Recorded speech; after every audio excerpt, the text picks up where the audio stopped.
Hello, everyone. Thank you for joining me. Today, we are going to review one of my most favorite book of all times. This book really changed the way I look at life, the way I approach learning, the way I found my true authentic self. So this is, by all means, it's a must read for everyone who is wanting to improve themselves, or they're also trying to search meaning in their life.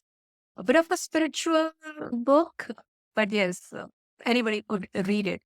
Let me quickly start by telling you what's in this book, who is Jonathan Livingston Seagull, and then we will see three key messages from the book that really resonated with me.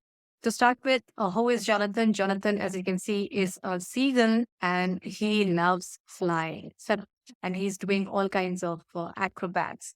And this seagull is very different from his clan.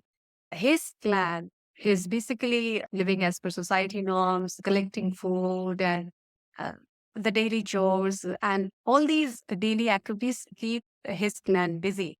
But he is on a different plane. He is actually doing his own thing. He's practicing. He's doing what he's liking, and that's how his clan feels that, well, this Jonathan is very different and he is not conforming to our ways. So one day they decide to ostracize Jonathan.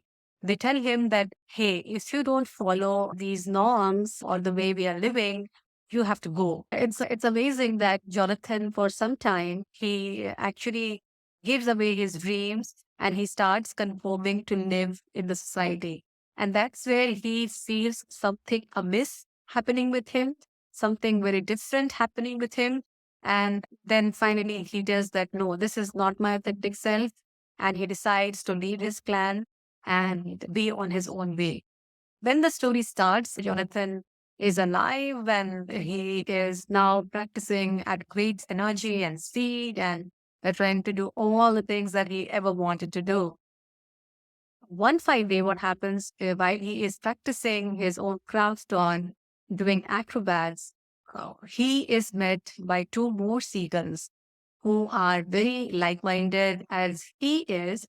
And then they take him to a place where other seagulls are there who are into learning and developing and growing themselves and doing amazing things.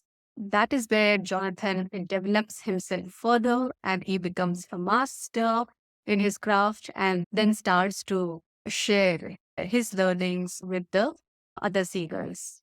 And the story has a second part to it also. And believe me, the second part is also really very good. In the second part, it says that when Jonathan becomes the master, uh, some of the seagulls stop practicing the craft, but rather worshipping Jonathan. So rather than practicing, they are more into worshipping and other stuff.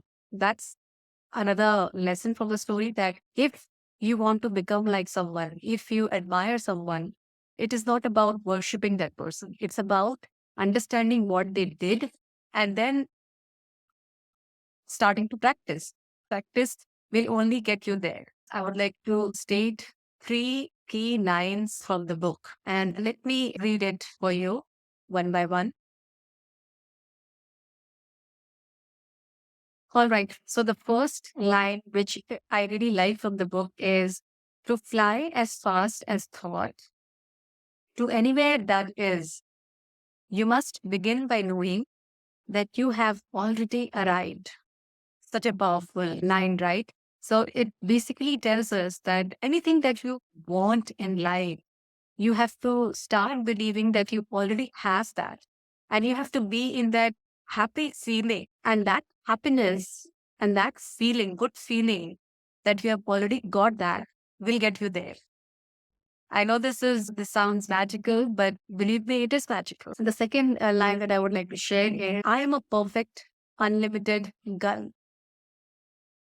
And by saying this, the seagull has a victory element in the voice. Like, I am an unlimited seagull. I think this is so practical, right? Every day we are surrounded by people who are negative, or maybe they pull us down by passing some comment. And sometimes even our loved ones can be harsh in some of their comments. They might not do it deliberately, but sometimes to us, it might appear a bit harsh. It's all about framing your mind in a positive way that no, I am enough. God made me amazing. I'm the best version of myself. And feeling that victorious in yourself, in your own self, is important. So I really like this message. And the last line that I would like to share that I have really implemented in my life is have a less fear of learning. Such an amazing line, right? It tells us to get rid of the fear, worry, uh, do all those things that you want to do, but fear is holding you back. Also, anything that you want to learn, don't hold back yourself with the fear that, oh, you're starting too late or it's already too late to learn this new technology. No. In fact, we should always keep our brains active by learning something new. That way, the neural networks and oxytocin, dopamine, endorphins in our brain get active, and we become alive and more active in day-to-day life. Even if you're 80 years old, 90 years old, no, never stop learning. Learning should be continuous. Those were the three key takeaways from this book. But believe me, this is a very profound book. Anytime when I read it, I get a new message, or I'd say that I get a message from a universe that I need to implement in my life. So I highly recommend you to read this book. I have also written a book review of this book in my Medium blog post, and I will share the link in the description so you can check that out as well. So that was all in this book review today. Thank you, and I'll see you in my next video. Bye and take care.